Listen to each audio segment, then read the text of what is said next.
Hello, this is Andrew Davey, Nevada Ford, and we're here with Congressman Ruben Kihuen.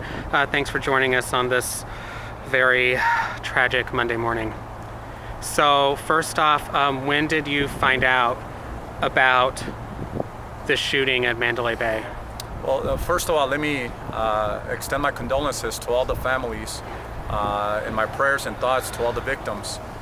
It was about 10:30 last night. I was having dinner, getting ready to go to bed when I first saw the news of the shooting. And the first thing that popped in my mind was my brother, Jorge, who works at the Mandalay Bay. First thing I did was send him a text message.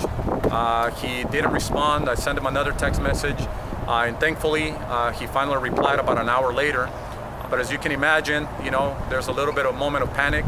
But he was not working last night, so thankfully he's okay. But I also understand that there's a lot of families that didn't get those good news from their loved ones. And we just want to let them know that we are going to be here for them. We're here to offer moral support and every type of support possible. We're here right now at the Central Command Center, Metro Police, where the local and federal and state agencies are working together to try to come up with answers. I also spent the morning at Sunrise Hospital. I was there around 3:30 in the morning, visiting patients, victims and their families, and also saying thank you to law enforcement. Law enforcement stepped up big, like they've never done before here in the state of Nevada, unprecedented. So I want to say thank you to Sheriff Lombardo, to all the police officers, to the first responders, to the paramedics, the doctors, the nurses. I mean, there's so many heroes in this situation, but I know they're working hard just to try to save lives as we speak right now. Yeah. Not only is this the largest mass shooting in Nevada history, but it's now the largest mass shooting in U.S. history. We've seen previous incidents of shootings on the Strip, and it was just a little over 3 years ago when the Millers assassinated 2 Las Vegas Metro police officers. Were you concerned prior to last night that something like this would eventually hit Nevada? Well, look, we always have to be vigilant that a situation like this can happen at any given time. Nevada has concerts and sporting events and big events all throughout the Strip. But I gotta say, in all these years that Las Vegas has been in existence, it's always been a safe place. We've never seen this type of situation happen, not here in Nevada and nowhere in the country. So this person acted alone. From the information that we have, he was a lone wolf. He has been, he's passed.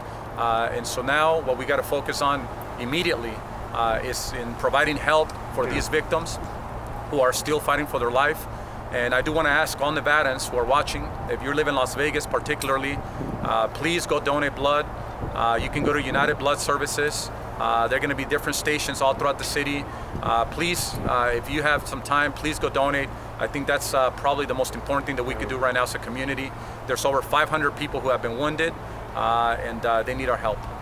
Yeah, there is a very immediate humanitarian concern, and then this raises questions longer term.